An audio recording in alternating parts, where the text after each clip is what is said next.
So hi hello मंडळी, तर बघा कसं चमचमीत वाटते का नाही. आणि ती पण घरगुती पाणीपुरी बरं का. अशीच पाणीपुरी जर तुम्हाला बनवायची असेल तर प्लीज माझ्या चॅनलला सबस्क्राईब करा. नवनवीन व्हिडिओ तुमच्यापर्यंत येत राहतील. तर आज आपण बनवणार आहोत पाणीपुरीची ग्रीन पाणी. तर बघा इथे मी पुदिना घेतलेला आहे आणि कोथिंबीर घेतलेली आहे. कोथिंबीर शक्यतो काड्यांसहित घ्या. थोडंसं लसूण घ्यायचं आहे आणि 1 इंच आपल्याला आल्याचा तुकडा घ्यायचा आहे आणि मिरची तुमच्या आवडीनुसार घ्यायची आणि 1 ते 2 इथे लिंबाचा रस आपण वापरणार आहोत. खूप टेस्टी आणि खूप अशी चमचमीत पाणी आपल्याला इथलं ग्रीन पाणी पाणीपुरीचं बनवणार आहोत. तर बघा आलं लसूण मिरची आपल्याला आणि भरपूर कोथिंबीर आणि भरपूर पुदिना इथे यूज करायचा आहे. आपण इथे पाणीपुरी मसाल्याचा वापर करणार नाही आहोत.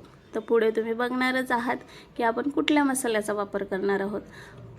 तर कोथिंबीर वगैरे सर्व आपल्याला मस्त इथे मिक्सरच्या भांड्यामध्ये ॲड करायचं आहे.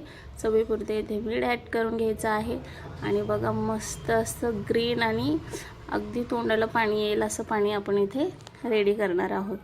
तर तुम्ही माझ्या चॅनलवर नवीन असाल तर प्लीज चॅनलला सबस्क्राईब करा. त्याच्यामुळे मी तुमच्या समोर अशाच नवनवीन डिश घेऊन येत राहील.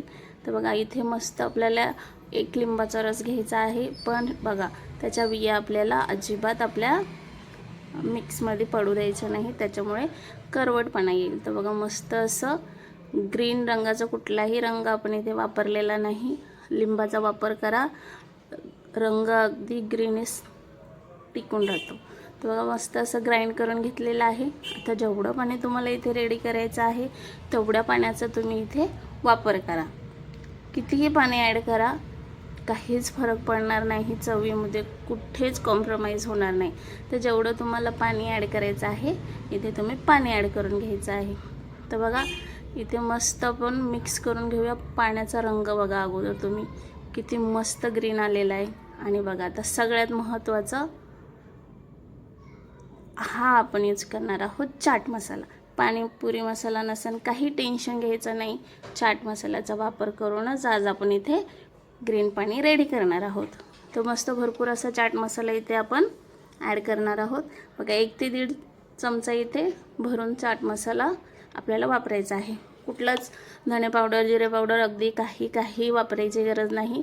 एकदा करून बघा, कमेंटमध्ये तुम्हीच सांगाल की खूप छान झालं होतं. तर चला भेटूया एका नवीन रेसिपीमध्ये. आणि प्लीज चॅनलवर नवीन असाल तर चॅनलला सबस्क्राईब करून घ्या. त्याच्यामुळेच माझ्या चॅनलचे नवीन रेसिपी नोटिफिकेशन तुमच्यापर्यंत येत राहतील.